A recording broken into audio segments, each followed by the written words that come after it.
de Radio Brunet, on évoque aujourd'hui donc la situation des dirigeants palestiniens qui en appellent très souvent aux droits de l'homme. Alors il y a probablement des raisons, on va les écouter si ils veulent nous appeler, et puis vous au 32-16. Mais moi ce que je note, c'est que ces dirigeants palestiniens, le gouvernement et le Hamas ne respectent pas tout à fait ces droits de l'homme, et donc dans la guerre interne que se livrent ces mouvements, ces dirigeants, cher Rémi, eh bien les journalistes sont désormais en première ligne. Alors, il faut d'abord rappeler la situation sur place. Tu l'as fait un petit peu, hein, Pascal. D'un côté, il y a l'autorité palestinienne. C'est l'autorité reconnue par la communauté internationale. Et cette autorité palestinienne, elle est présidée par Mahmoud Abbas, qui est également chef du parti du Fatah. Et là, on est en Cisjordanie. C'est là que se trouve l'autorité palestinienne. Et il y a en face un autre grand mouvement palestinien, celui du Hamas, qui lui contrôle la bande de Gaza. Et les deux, adossés à la Méditerranée. Exact. Et les deux sont en guerre ouverte depuis 2006, ces deux mouvements. Et donc, dernier épisode en date, depuis le mois de juin dernier, l'arrestation de dizaines de journalistes ou de citoyens qui s'expriment sur les réseaux sociaux. L'autorité palestinienne a fait récemment, donc c'est le Fatah, en Cisjordanie, a fait récemment voter une nouvelle loi contre la cybercriminalité qui réprime en fait toute critique contre sa politique. Dans la bande de Gaza, le Hamas fait exactement la même chose à ceux qui prendraient position pour le Fatah ou contre lui, à tel point que dans son décompte mensuel des atteintes à la liberté de la presse, l'association MADA, c'est le Centre palestinien pour la liberté des médias, eh bien révèle qu'il y a désormais plus de violations venant des dirigeants palestiniens que de la part des autorités israéliennes, de violations à la liberté d'expression. Et c'est rarissime d'après l'organisation. Manon ?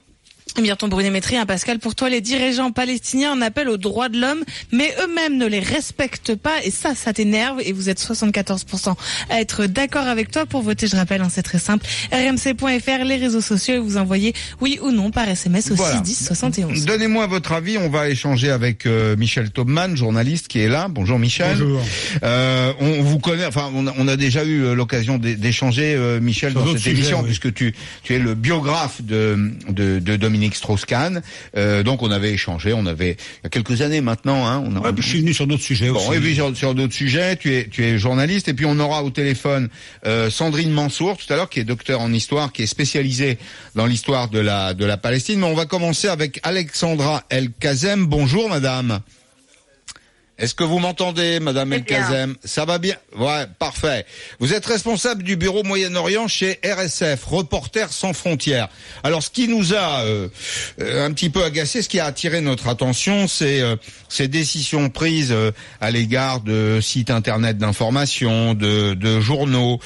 C'est aussi, je vous le cache pas, c'est pas exactement dans votre spectre, mais la chasse aux homosexuels dans certaines villes, dans certains territoires. Bon, on dit que les Palestiniens ont été victimes de l'histoire, mais est-ce qu'ils ne sont pas victimes d'eux-mêmes, là, d'une certaine façon? Pour ma part, concernant les journalistes, on peut effectivement penser qu'ils sont un peu les victimes de la guerre intestine que se livrent les autorités, donc l'autorité palestinienne d'un côté et le Hamas de l'autre côté. Donc effectivement, c'est un peu compliqué. À Reporters sans frontières, on a remarqué ces derniers mois une sorte d'escalade, une escalation des attaques contre les journalistes, donc depuis juin. Donc d'abord, on a remarqué dans le courant des événements de la crise avec le Qatar. Donc l'autorité palestinienne a donné l'ordre aux fournisseurs d'accès à Internet de bloquer une vingtaine de sites d'information en Cisjordanie, sans aucune décision de justice, sans aucune justification légale. Et effectivement, il s'avère que la plupart des sites bloqués donc par l'autorité palestinienne sont des sites qui sont proches des médias, donc c'est des médias pro-Hamas. Mais aussi des sites d'information qui sont proches de Mohamed Dahlan, qui sont donc le Hamas et également donc ce dirigeant, ce politique Mohamed Dahlan sont des rivaux donc de Mahmoud Abbas aujourd'hui. Donc on voit qu'il y a cette rivalité politique, ces tensions politiques, donc toujours entre Gaza et la Cisjordanie, et donc les journalistes en sont victimes et en payent le prix en fait. Ouais, mais vous vous rendez compte, là on parle de journalistes, ce sont des médiateurs. Alors, une chose comme celle-là, celle-là se produirait en France. Ça n'a aucun rapport, hein, évidemment, mais regardez le débat qu'on a depuis ce matin sur RMC et ailleurs sur le fait qu'un photographe qui s'est introduit dans une résidence privée a été interrogé pendant quelques heures par la police. Bon, vous voyez, ça ne dépasse jamais ce stade-là. Là, on est quand même dans des arrestations. Il y a pas de justice, c'est-à-dire qu'il n'y a pas de procès. En réalité, il n'y a pas de décision judiciaire ni administrative. C'est un peu le fait du prince. C'est aussi ce qui est inquiétant. Effectivement, donc on a eu des dizaines d'arrestations, donc même récemment, depuis un mois, donc de journalistes, que ce soit à Gaza ou en Cisjordanie, donc ils sont arrêtés en foulée chez eux pour avoir pris des photos dans des circonstances obscures, pour avoir écrit un article qui critique Mahmoud Abbas. Donc ils sont accusés de quoi? D'envenimer les tensions politiques, pour toutes sortes d'accusations en fait, et ils sont donc arrêtés sans aucun mandat d'arrêt. Ils sont pris, ils sont interrogés pendant des heures, tenus plusieurs jours sans aucune charge officielle, et après ils sont relâchés. Donc en fait, ce qui est nouveau là, donc c'est pratique d'intimidation. Alors ils sont relâchés. Attendez, je vous interromps. Ils sont relâchés, mais ils continuent de travailler, d'écrire ou pas? Donc ça dépend, parce que la plupart des journalistes continuent, mais tout en pratiquant un certain niveau d'autocensure, pour éviter que cela se reproduise. Donc les pratiques d'intimidation se fait d'arrêter à tout bout de champ des journalistes, les interroger, les intimider, puis les relâcher. C'est pour les pousser à s'autocensurer de plus en plus et à éviter des sujets politiques qui fâchent. Donc à éviter de dénoncer par leur travail la responsabilité de leurs gouvernements respectifs dans les crises politiques et humanitaires que connaissent Gaza et la Cisjordanie. C'est une forme de pression. Restez avec moi, Alexandra El-Khazem. Michel Taubman est à côté de moi. Tu es journaliste, Michel.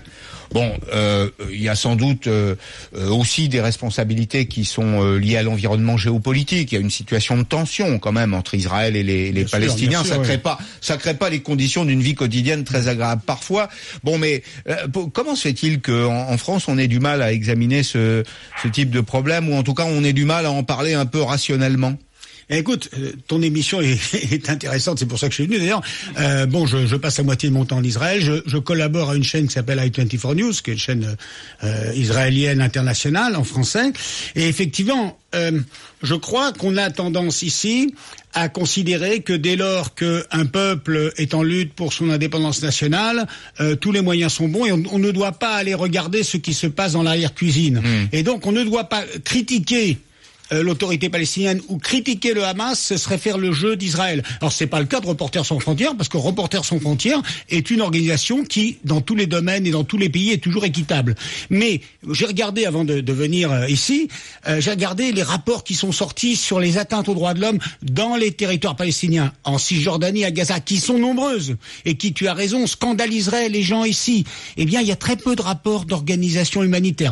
Il faut remonter à 2014. Amnesty International 2014, et ça c'est intéressant, parce qu'il y a eu une offensive israélienne contre Gaza qui a causé environ 2000 morts. Offensive qui n'est pas tombée du ciel, c'était une riposte à des lancers de roquettes sur les populations civiles israéliennes. Mais il y a eu une guerre. Israël a pris sa responsabilité, Israël a bombardé. Donc quand on bombarde, on cause des morts. Mais on a souvent, alors le monde entier évidemment a pris parti pour les Palestiniens, mais sans faire le détail et sans voir que les dirigeants du Hamas eux-mêmes avaient une responsabilité dans le nombre de morts, tout simplement.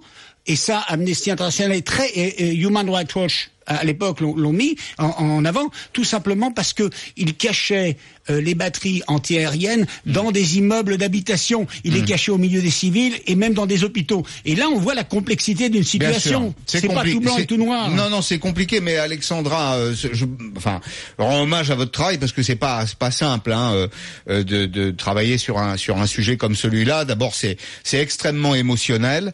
Et on a du mal à avoir un débat un peu rationnel et documenté. Vous voyez ce que je veux dire? Tout à fait, moi je suis tout à fait d'accord. Donc c'est très difficile, même lorsqu'un journaliste est arrêté en Cisjordanie, que ce soit par les Palestiniens, les forces de sécurité, ou même par les autorités israéliennes. Donc dans les deux cas de figure, donc souvent on a du mal à avoir du premier coup quelles sont les accusations qui sont portées contre ces journalistes-là. Donc d'un coup, pour les autorités israéliennes, la plupart du temps, les journalistes palestiniens sont accusés d'inciter à la violence. Donc après, dans certains cas, ils sont mis en détention administrative, ce qui nous rend encore le travail plus difficile pour nous, pour avoir accès aux dossiers, aux documents, à comprendre mieux les charges d'accusation qui sont déposées contre le journaliste. Ouais. Donc c'est très difficile d'enquêter là-dessus et de le défendre sans savoir pourquoi exactement il est poursuivi. C'est aussi une démarche donc une difficulté qu'on rencontre lorsque des radios palestiniennes, comme en 2015-2016, ont été fermées pour la même raison. Et de la même manière que les autorités palestiniennes, elles arrêtent leurs journalistes pour avoir critiqué, insulté le président, avoir envenimé les tensions, avoir, je ne sais pas moi, répandu des fausses informations sur les réseaux sociaux. Ouais. Mais donc c'est des accusations qui sont très très courantes, mais dans la plupart des cas, peu de preuves sont présentées. Et pour les Palestiniens, en tout cas, donc c'est plutôt une manière d'intimider les journalistes, de les malmener peut-être dans les interrogatoires et ensuite de les libérer afin que la leçon soit apprise.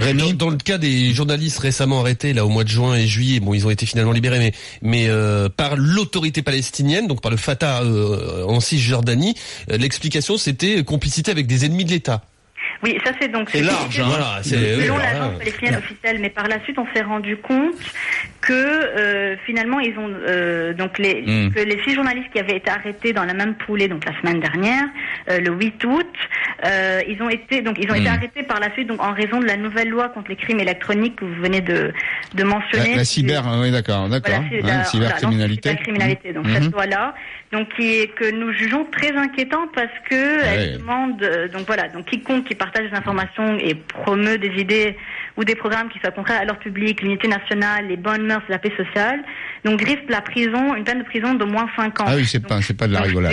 Des dispositions pareilles, aussi vagues, sont très dangereuses, que ce soit pour des simples citoyens, des opposants politiques ou des journalistes, c'est très dangereux car ça ouvre la voie à plus de censure, plus d'arrestations, plus de justifications ou de moyens légaux pour réduire au silence des opposants ou des journalistes. Attendez, Michel Taubman, vous dire un petit mot, oui. Oui, alors c'est vrai que les journalistes là-bas sont souvent des journalistes engagés. Certains sont du côté du Fatah contre le Hamas à Gaza et d'autres sont du côté du Hamas ou dans l'opposition à l'autorité palestinienne. Mais cela n'excuse pas, cela ne justifie pas qu'on les arrête. Hein. Et donc là, il y a pas... Moi, je veux pas mettre sur le même plan l'autorité palestinienne en Cisjordanie et le Hamas à Gaza. L'autorité palestinienne est une organisation, c'est un régime autoritaire. Légale, d'abord. Puis c'est une organisation reconnue internationalement. C'est un régime autoritaire. Le Hamas, c'est une dictature islamiste obscurantiste.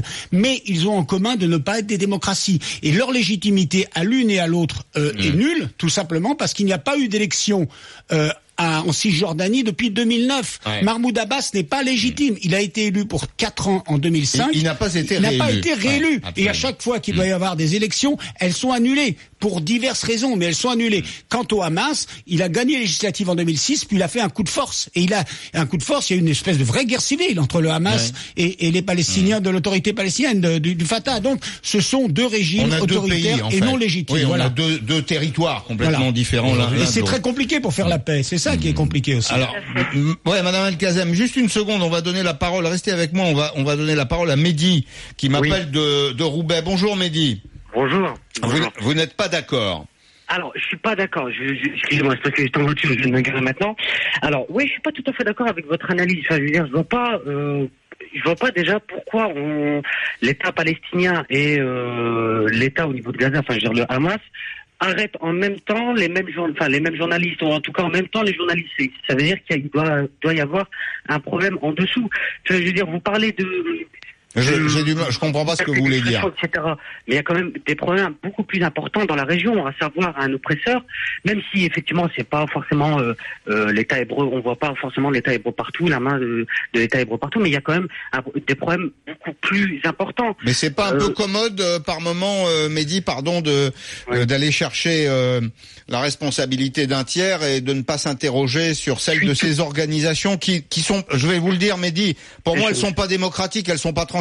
Ça me dérange pas, c'est leur problème, mais c'est pas le mien. Mais il faut constater le réel, quoi. Alors, mais moi, je suis tout à fait d'accord avec vous. C'est pas forcément des régimes démocratiques. C'est pas ultra démocratique, non. Alors, je suis tout à fait d'accord avec vous. Mais il y a un contexte géographique, il y a un contexte politique qui est assez difficile. Enfin, je veux dire, réduire parler de la liberté d'expression, c'est important, c'est vrai, puisque les journalistes sont importants parce qu'ils doivent quand même faire leur travail de médiateur, comme vous l'avez dit tout à l'heure. Mais il y a quand même d'autres problèmes beaucoup plus importants. Il faut pas. Je ne dis pas le contraire. Il faut pas enlever le fait qu'ils sont quand même dans une région où ils sont sous l'oppresseur, entre guillemets. Enfin, ils sont quand même dans une situation assez difficile politiquement. Et au niveau aussi de la vie de tous les jours. Enfin, je vois pas pourquoi vous parlez de... Attendez, Mehdi, je vais vous dire pourquoi. Je vais vous donner mon explication.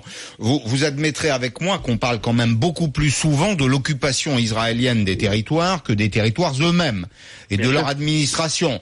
Donc, très souvent, Israël, peut-être parfois pour de bonnes, mais aussi pour de mauvaises raisons, est placé en situation d'accusé. Là, on est sur un problème de gestion de l'espace public dans des territoires. Alors, excusez-moi, je vous coupe, mais moi, je vous en prie. Alors, moi, je m'interroge juste sur le fait que, comme par hasard, alors que le Fatah et le Hamas s'entendent pas du tout, on est bien d'accord, comme par hasard, au même moment, vous avez des arrestations de journalistes. Parce que alors je sais pas qui a commencé, mais le Fatah interpelle des journalistes pro-Hamas et en représailles, le Hamas interpelle des journalistes pro-Fatah. Voilà ce qui se passe. Moi, je partage la préoccupation de Mehdi. C'est vrai que il y a un drame que vit le peuple palestinien et que vivent les Israéliens aussi. C'est ce conflit. Et donc, il faut le résoudre. La question, c'est est-ce qu'on pourra le résoudre tant que les Palestiniens seront divisés entre deux entités rivales, ennemies, qui s'entretuent, qui ne sont pas capables d'instaurer un état de droit, parce que les journalistes, peut-être que tel ou tel a commis une faute, je veux pas le savoir, mais les journalistes, on peut pas avoir que des journalistes qui sont des espions ou qui sont des surtout ennemis des militants. Voilà, donc là, on a un problème que vous pouvez pas expliquer par le complot sioniste, vous voyez, Mehdi. Je crois qu'il y a un autre problème qui tient à la nature de ces deux entités et de ces deux régimes qui n'est pas démocratique. Et tant qu'ils ne seront pas démocratiques, ce sera difficile de faire la paix avec Israël. Alors, excusez-moi, juste après je termine là-dessus, je vous embête plus. Alors, c'est pas du tout complot sioniste, etc. Alors, c'est pas du tout complot sioniste. Loin de là, vraiment. Après, peut-être que vous n'allez pas me croire. C'est pas moi. Si, je vous crois, bien sûr. Bien sûr qu'on vous croit. Je me dis, bon voilà, c'est une région où c'est une poudrière. Ça fait un moment, Voilà, il y a des jeux politiques, il y a Israël qui essaie de contrôler la région, il y a le Fatah qui essaie de... la Syrie à côté, l'Égypte... C'est déjà difficile. Je vois pas pourquoi vous vous interrogez par le prisme de la liberté d'expression, alors qu'il y a quand même des problèmes politiques majeurs. D'accord, Mehdi. Écoutez, je crois vous avoir répondu, en vous disant que on évoque très souvent la responsabilité des Israéliens, du gouvernement ou de l'armée. Assez peu, on lève assez peu le capot finalement des territoires palestiniens pour voir ce qui s'y passe vraiment. C'est ce que j'essaye de faire aujourd'hui. C'est 45 minutes, c'est peu de temps. Oui, dis-moi. Parce que je pourrais très vite rajouter qu'il n'y a pas que la liberté d'expression. Très récemment, le Fatah a décidé de baisser les salaires des fonctionnaires qui se trouvent dans la bande de Gaza. Donc qui se trouve dirigé par le Hamas, et ils ont également décidé de ne plus payer la facture d'électricité dans la bande de Gaza, l'autorité palestinienne. Donc ils s'en prennent pas qu'à la liberté d'expression. C'est une guerre interne et qui en pâtit des journalistes, des citoyens qui s'expriment sur les réseaux sociaux, et puis les habitants de la bande de Gaza qui ont des problèmes d'électricité, etc. J'évoquais aussi la chasse à toutes les personnes qui ont une orientation sexuelle différente et qui sont l'objet de persécutions et de détention sans jugement. C'est autre chose. En tout cas, merci beaucoup, Mehdi. Il a fait entendre sa voix, Mehdi. Il est raisonnable, c'est bien. Je trouve que c'est très intéressant. Alors, vas-y Manon. Eh bien, pour l'instant, vous êtes 78% à penser que les dirigeants palestiniens ne respectent pas les droits de l'homme. À tout de suite, les amis. 13h, 15h, Radio Brunet prend le contrôle d'RMC. RMC jusqu'à 15h, c'est Radio Brunet. Pascal Perry. Allez, donnez-moi votre avis sur le sujet au 32-16, un peu comme Mehdi qui nous a appelé tout à l'heure, pour nous dire que la démocratie dans les territoires, c'était pas le principal problème. C'est quand même, c'en est un, pour moi, il est rarement évoqué. Vous avez déjà entendu, vous, des émissions de radio ou de télévision dans lesquelles on s'interroge sur ces questions? Moi, pas beaucoup. On fait beaucoup de géopolitique, on parle beaucoup de répression, on parle beaucoup de la répression de l'État d'Israël, ou de l'armée israélienne, des guerres, mais on parle assez peu finalement de cette question qu'on devrait se poser. Est-ce que ces organisations qui en appellent aux droits de l'homme les respectent elles-mêmes? J'en suis pas tout à fait certain. Puis j'ai encore une question pour Alexandra Al-Krazem qui est là, qui est responsable du bureau Moyen-Orient de Reporters sans frontières. Est-ce que les journalistes indépendants, ça existe dans cette région? Vous nous avez décrit des journalistes qui étaient proches du pouvoir politique. Ce sont des militants, mais un journaliste, par définition, il devrait pas l'être. Oui, c'est un peu compliqué. Donc, quand on fait référence un peu à la situation régionale et nationale, donc voilà, donc ce qui se passe entre les territoires palestiniens et Israël. Donc, la plupart des journalistes sont orientés, on va dire, et sont engagés donc dans la lutte palestinienne, engagés, orientés, affiliés à des partis, etc. Donc, il existe des journalistes indépendants, mais très peu. Il n'y a pas une agence de presse. Alors, je connais pas bien la situation. Il n'y a pas une agence de presse indépendante comme on a l'AFP en France. Un journal qui serait un journal plutôt en situation d'observation que d'opinion. Même chose pour les radios et les télés. Tout le monde est engagé.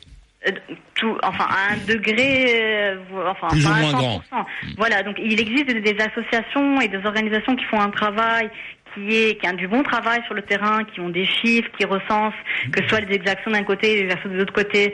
Mais pour les médias, donc la plupart des petits médias sont des médias en général qui sont engagés, et qui le font savoir, que ce soit par la manière dont ils couvrent une information ou dont même dans leur art, dans les musiques qu'ils font passer, etc.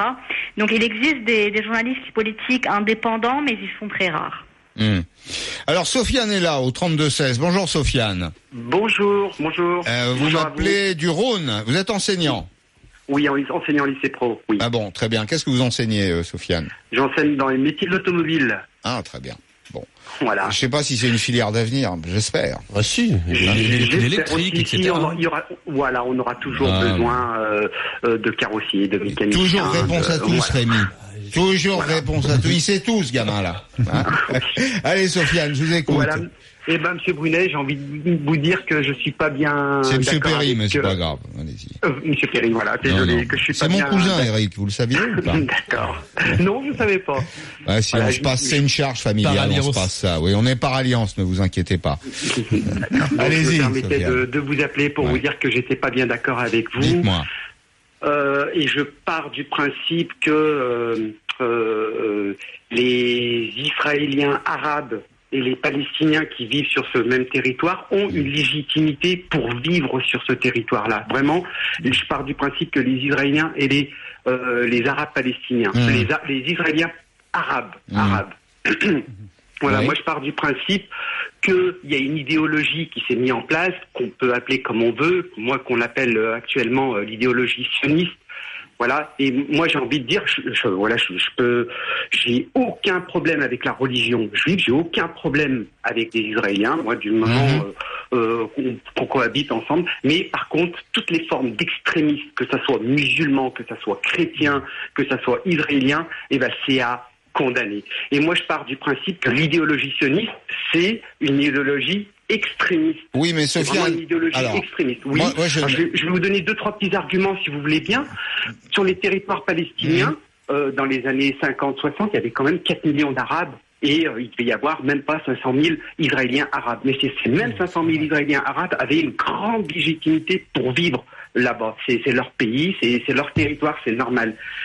Mais ce complot, voilà, c'est une idéologie qui s'est mise en place et de demander à des juifs européens, polonais, que ce soit des pays de l'Est, que ce soit de l'Europe. Mais vous savez ce qui s'est passé quand même, Sofiane. Oui, mais sauf que Pascal, je me permets d'intervenir. Oui, Sofiane. Vas-y, Rémi. Sauf qu'on parle pas de ça. Là, on est en train de refaire le conflit israélo-palestinien, mais on ne parle pas de ça aujourd'hui. Ce dont on parle, et pour ça, Pascal a choisi ce sujet, c'est du fait que effectivement, il y a des souffrances. On peut pas le nier. Évidemment, c'est pas notre but. Il y a des souffrances du côté palestinien, et à ce moment-là, quand il y a des exactions commises que de la souffrance, c'est de la résistance, si je peux me permettre. Non, mais attendez. C'est vraiment de la résistance. Sofiane, lorsqu'il y a des exactions commises, il y en a par Israël.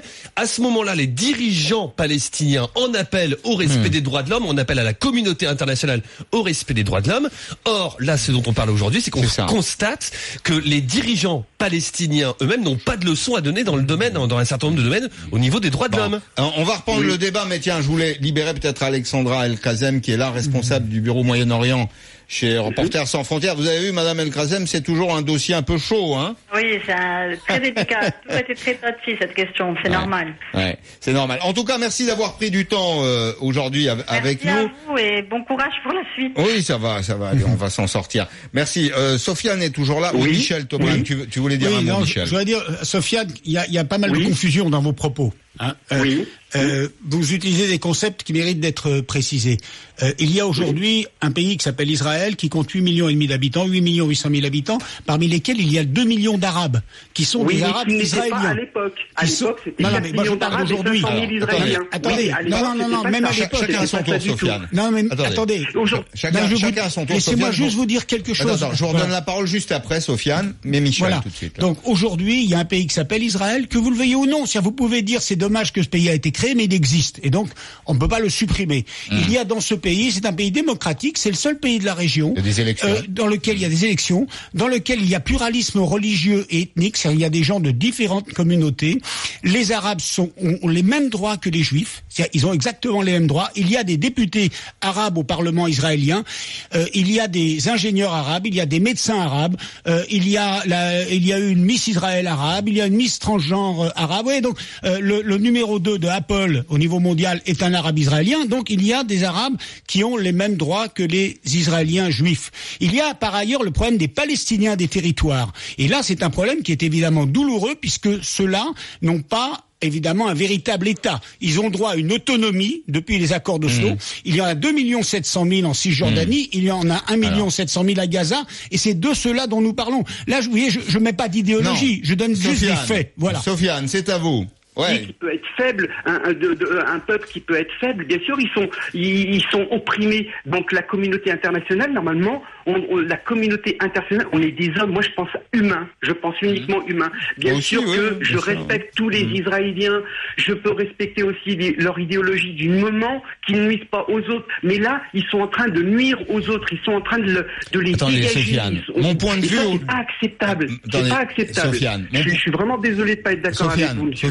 Non, mais il y a pas de problème, c'est tout à fait votre droit. Mon point de vue aujourd'hui, c'est de dire attention au rideau de fumée. Si vous voulez, je vais vous dire les choses différemment, avec des mots un peu différents. Mais il n'y a pas de haine dans mes propos, il n'y a aucune haine. Mais j'ai beaucoup d'intérêt pour ce que vous dites et je vous écoute avec beaucoup d'attention. Il n'y a pas non plus de haine de notre côté, si je puis dire. Nous, on est là pour essayer de poser un problème. Et le problème, c'est que très souvent, les organisations palestiniennes, des organisations politiques palestiniennes vont dans les assemblées internationales en parlant de l'occupation sauvage, en appel aux droits de l'homme. Ce que j'observe, et c'est un sujet qui n'est jamais posé, Sofiane, c'est que elles-mêmes qui réagissent comme ça. Mettez-vous à leur place. Mettez-vous à leur place, c'est de la résistance. Ils vont se servir, mettez-vous à leur place. Si demain on était attaqué en France par n'importe quel... Est-ce qu'on mettrait les journalistes en prison et est-ce qu'on ferait la chasse aux homosexuels? Non, ça c'est pas normal. Voilà tout ce qui est... C'est bien ce que je défends. Je le condamne, mais bien sûr je le condamne aussi bien en France qu'en Palestine, qu'en Israël. Ça c'est un problème, c'est normal, c'est des hommes. On doit pas mettre des hommes en prison comme ça pour rien. Chacun est libre de penser. Là après on rentre sur le côté un peu religieux. Moi je veux vraiment pas du tout rentrer sur le côté religieux. Non, mais vous avez raison. Il y a une confusion des genres, là, quand même. Il y a une confusion des genres entre le civil et le religieux. C'est pour ça que c'est important de remettre chaque chose à sa place. Donc, aujourd'hui, si ces mêmes Palestiniens, ils se défendent, c'est de la résistance. Ils sont en grande souffrance. C'est une souffrance, vous pouvez pas imaginer. Tous les jours, j'entends des choses. Tous les jours, j'ai des propos qui me sont ramenés. C'est affreux. Et heureusement, moi, j'ai habité à Paris. Là, je habite à Lyon, mais j'ai habité à Paris, dans une association palestinienne. Elle était gérée par des Israéliens juifs, arabes. C'était eux qui géraient. Donc, vous voyez, c'est-à-dire que même il y a certains Israéliens qui ne cautionnent pas ce que leur État font.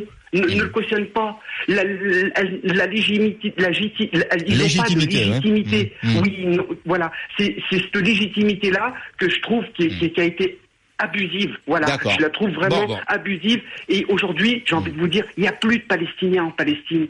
Il y en a plus. Il y en a beaucoup. Il y en a beaucoup effectivement aux États-Unis. Les Palestiniens, il y a quand même 4,5 millions en Palestine. Mais c'est vrai aussi que les Palestiniens 2 millions en Israël, mais il y en a beaucoup quand même. Se sont bien exportés, mais il reste effectivement. Il y a 2 millions en Israël et 4 millions et demi en Palestine. Donc bon, merci Sofiane. Sandrine Mansour est avec nous. Elle est docteure en histoire. Elle est spécialiste de l'histoire de la Palestine. Bon, mon point de vue aujourd'hui, Madame Mansour, vous m'entendez bien? Vous êtes au Liban, c'est ça? Oui, je vous entends très bien. Bon, parfait. Vous avez beau temps dans la région là-bas aujourd'hui. Oui, on a beau temps au Liban, oui. Bon, formidable. Écoutez, je suis en train de dire au fond que ces organisations palestiniennes ne sont pas très très démocratiques, alors qu'elles se réclament très souvent des règles de la démocratie devant les assemblées internationales. Alors, j'ai entendu vos propos précédents sur lesquels je vais peut-être un petit peu revenir, parce que c'est toujours important de recontextualiser. Déjà, il y a une phrase, moi, qui me semble problématique, de dire que Israël est la seule démocratie de l'ensemble du Moyen-Orient. Israël n'est pas une démocratie. À partir du moment où, même si vous avez un système parlementaire avec un système d'élection auquel l'ensemble peut participer, en réalité, le fonctionnement de l'État est un fonctionnement tout à fait hiérarchisé, avec une suprématie pour tous ceux qui sont d'origine juive, je parle au niveau religieux, et avec une différenciation entre les juifs d'un côté et de l'autre les chrétiens et les musulmans. Donc ils n'ont pas les mêmes droits. Ce qu'on appelle les Palestiniens israéliens sont quand même soumis à de nombreux différences, que ce soit au niveau des emplois, que ce soit au niveau des logements. Vous savez que ce que vous avez dit arabes, mais qui se disent eux-mêmes palestiniens, israéliens, ne peuvent pas habiter où ils veulent, etc. On n'est pas dans un système démocratique, je le répète. C'est quand même important parce que ça fait partie d'une rhétorique qui est annoncée par le gouvernement israélien pour justifier, et c'est là on va revenir sur la question du droit international, pour justifier les exactions perpétuelles. On est dans un contexte, comme vous avez dit aussi, d'occupation. C'est une occupation qui est de plus en plus violente et elle prend de plus en plus du terrain, puisque l'objectif en fait de l'État d'Israël, c'est de récupérer les territoires, mais sans ses habitants. Dans ce contexte-là, on a été mis en place, après les accords d'Oslo, donc une autorité palestinienne, qui était censée obtenir au bout de 5 ans, avec ce qu'on a appelé un processus de paix, une indépendance qui permettait de créer l'État de Palestine d'aujourd'hui, avec la Cisjordanie, Gaza et Jérusalem-Est comme capitale. En réalité, on a bien découvert que les accords d'Oslo étaient un jeu de dupes, parce que d'une part, avaient été orchestrés par les États-Unis et non pas par l'Organisation nationale des Nations, l'Organisation des Nations Unies, et que d'autre part, l'ONU organise-t-elle quelque chose? Pardon, mais organise-t-elle quelque chose quelque part? En fait, oui, ça c'est une bonne question. On le voit bien sur la question de la Palestine. Il n'en demeure pas moins que quand même toutes les promesses faites et signées à la Maison Blanche, acceptées par Yasser Arafat et signées par l'OLP, il faut remettre les choses. C'est quand même en 1988 que l'OLP reconnaît l'État d'Israël. Enfin, on est loin du sujet là, Madame Mansour. Non, mais si, laissez-moi terminer mon raisonnement. Et l'État d'Israël, jusqu'à aujourd'hui, ne reconnaît pas l'État de Palestine. Donc cette autorité palestinienne qui a été mise en place malgré tout, qui a été élue, et je le répète, de manière démocratique, parce qu'on dit c'est la seule démocratie de l'autre côté, mais les Palestiniens ont quand même eu des élections systématiquement sous contrôle international. Il est vrai que les dernières élections auraient pu avoir, et Mahmoud Abbas a resté en poste alors qu'il est totalement délégitimé au niveau par rapport justement au jeu électoral. Mais s'il est resté en place, c'est aussi parce que les États-Unis et Israël avaient intérêt à le garder, puisqu'il faisait au fur et à mesure le jeu des Israéliens, à savoir être le contrôleur, le gardien finalement de la prison mise en place par Israël. Donc c'est la réalité du système qui a été mise en place, et en même temps il y a un grand paradoxe, c'est que cette autorité palestinienne, qui n'est pas constituée que de gens malhonnêtes, mais d'énormément de gens qui œuvrent pour leur pays, a constitué un système de gouvernance locale qui est basé et fondé sur le système français et qui fonctionne de manière assez remarquable. Et pour avoir parlé avec des éminents économistes, notamment français, qui travaillent au niveau européen avec la Palestine, le système économique palestinien est extraordinaire parce qu'il fonctionne malgré le fait qu'il est sous occupation, avec une monnaie israélienne et des frontières totalement occupés par Israël. Pardon, je vous interromps juste une seconde. Dans ce système, attendez, je vous interromps juste une seconde. Je termine juste et je vous redonne la parole. Terminez un peu rapidement, pardon, parce qu'on n'est pas dans un exposé universitaire là, mais plutôt dans un échange. Non, mais c'est important de comprendre pourquoi l'autorité palestinienne aujourd'hui a ce genre d'action, comme le fait d'emprisonner des journalistes, parce qu'en réalité, cette autorité et ce gouvernement, avec à la tête un président, comme je vous le disais, qui est délégitimé, qui aujourd'hui n'est pas reconnu dans sa valeur fonctionnelle, joue le rôle de bras de contrôle en fait pour Israël. Donc on est dans un système. Donc c'est un agent israélien. Vous dites que c'est Monsieur Abbas c'est un agent israélien, c'est ce que vous. Non, c'est pas ce que j'ai dit du tout. J'ai pas dit que c'était un agent. Il joue le rôle de gardien d'une prison qui est mise en place par Israël. Madame Mansour, vous qui êtes libanaise, moi je me rappelle d'une époque qui se trouve que. Libanaise. Pardon. Je suis pas libanaise, je suis française. Vous êtes française. Bon, très bien. Mais vous avez un nom qui est libanais, qui sonne en tout cas libanais. Vous vous rappelez de cette période où, y compris les ministres libanais devaient montrer leur carte d'identité à des contrôles palestiniens dans Beyrouth. Il y a pas une immense tradition démocratique quand même dans ces mouvements. Alors vous avez raison, il y a une situation de rapport de force qui est très désagréable, qui produit beaucoup de frustration, beaucoup de mal-être et même au-delà, qui fait des morts. Mais en même temps, est-ce qu'on n'a pas tendance un peu à mythifier, vous voyez, la résistance palestinienne dans ces organisations politiques et militaires? Non, je ne pense pas que c'est une question de mythifier. Alors, vous savez, tous les mouvements militaires, quels qu'ils soient, et tous les mouvements de résistance ont leurs aléas, c'est-à-dire leur côté sombre, j'allais dire. Et ça s'est vu, y compris dans la résistance française, ça s'est vu dans toutes les résistances.